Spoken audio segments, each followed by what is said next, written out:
അപ്പോൾ ക്യാരറ്റ് വളരെ നല്ലൊരു കാഴ്ച ശക്തിക്ക് പ്രയോജനപ്പെടുന്നൊരു ഫുഡാണ്. അത് ചെറിയ കുട്ടികളാണെങ്കിൽ പുഴുങ്ങി കൊടുക്കാം. ഈ തൊണ്ടയിൽ കുരുങ്ങാത്ത പ്രായം ഒരു 4-5 വയസ്സ് കഴിഞ്ഞാൽ നമുക്ക് ചെറുതായിട്ട് ഫിംഗർ ഫുഡ് പോലെ നേരിയതായിട്ട് കടിച്ച് തിന്നാൻ പോകുന്ന പോലെ നല്ലവണ്ണം കഴുകി അരിഞ്ഞ് ചെറിയ കഷ്ണമായിട്ട് കൊടുക്കാം. അല്ലെങ്കിൽ തോരൻ വെച്ച് കൊടുക്കാം, ജ്യൂസ് ആക്കി കൊടുക്കാം. എല്ലാം ഒരു ലിമിറ്റായിട്ട് കൊടുക്കാം. ഒരു ചെറിയ അളവിൽ ആഴ്ചയിൽ 3-4 പ്രാവശ്യം കൊടുക്കാവുന്നതാണ്. ഇനി നാലാമത്തത് vitamin C rich food. Orange, mosambi, നാരങ്ങ, സ്ട്രോബെറി തുടങ്ങിയവ സീസൺ അനുസരിച്ച് കിട്ടുന്ന അനുസരിച്ച് കുഞ്ഞുങ്ങൾക്ക് കൊടുത്താൽ നല്ലതാണ്. ഈ ഓറഞ്ച്, മുസമ്പിയൊക്കെ നമ്മൾ ചീര, മുരിങ്ങയുടെ ഇലയിലൊക്കെ തോരനിൽ ഒന്ന് ഇതാക്കി പിഴിഞ്ഞൊഴിച്ച് കൊടുക്കുകയാണെങ്കിൽ അത് അയൺ അബ്സോർപ്ഷനും വളരെ നല്ലതാണ്.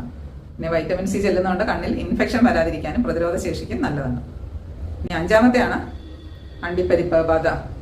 അണ്ടിപ്പരിപ്പ് അതായത് കാഷ്യൂനട്ട്, ബദാം, കപ്പലണ്ടി, പിസ്ത, വാൾനട്ട് തുടങ്ങിയവയെല്ലാം നല്ലവണ്ണം പൊടിച്ച് ചെറിയ പ്രായത്തിൽ കൊടുക്കാം. വലിയ 5-6 വയസ്സാകും